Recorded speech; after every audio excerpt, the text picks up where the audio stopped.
After 9/11, they were surveilling Muslim student associations, MSA, and Muslim groups.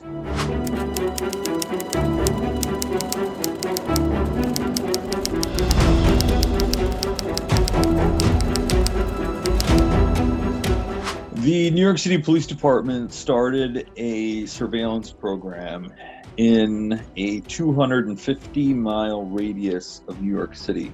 They had a demographics unit. They also got caught using that demographics unit.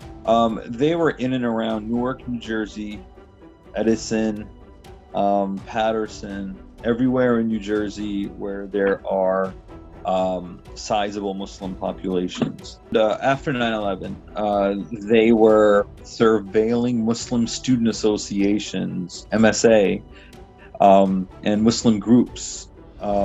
They went so far as to have people go to outdoors trips with the Muslim students and ask questions and friendly harassment, I think is what you can call it.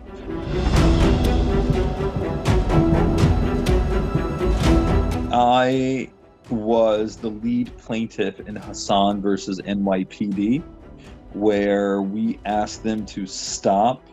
We asked them to get rid of any information that was gathered. And we won after 5 years of a court case.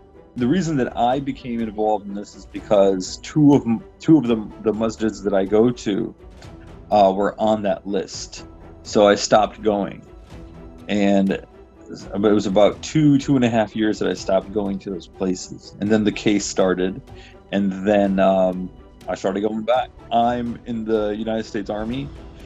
And in order for my career to progress, to advance, I need a security clearance, and I did not want to be on any lists that would prevent a speedy renewal of my security clearance. So I sued the New York City Police Department, and Hassan v. NYPD was victorious for the plaintiffs.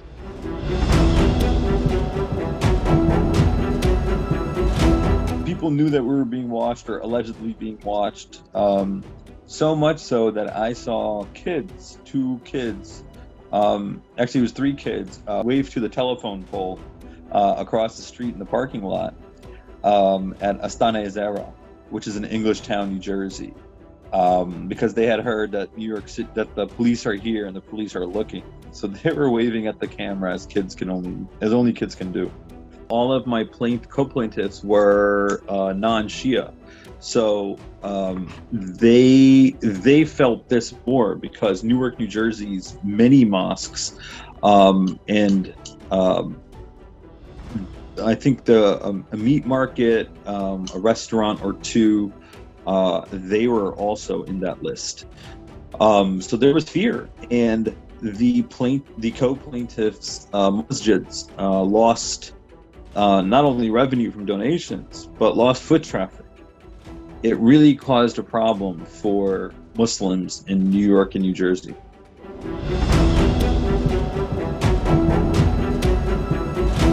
The army, by doctrine and by doctrine, is inclusive and is committed towards diversity.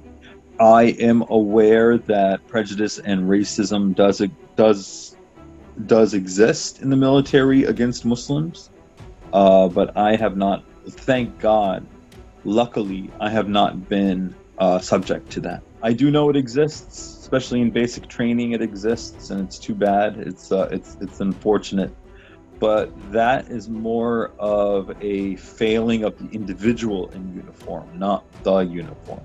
Now, will some white soldiers not like another soldier because he's black or she's black? Absolutely. Will a black soldier not like another soldier because he or she is is white? Absolutely. Prejudice is a human failing of our own making, right? Because it was Allah that made all people equal. It was Rasulullah Khuda who said that, who practiced and professed that there's no difference between somebody dark and somebody light. So prejudice and racism is a colonial issue, is something that's very, very deeply embedded in who we are as America, as who we are as Americans, because of slavery and the issues that still exist. United States is majority Judeo-Christian, right? Or Christian based in a friendship with Judaism more so than Muslims. Islam is still a strange thing for many people. But I don't think that all the blame is on white folk or Americans. I do think that the blame perhaps is 70-30. 30% being our own fault. We are very inclusion oriented. Don't let people in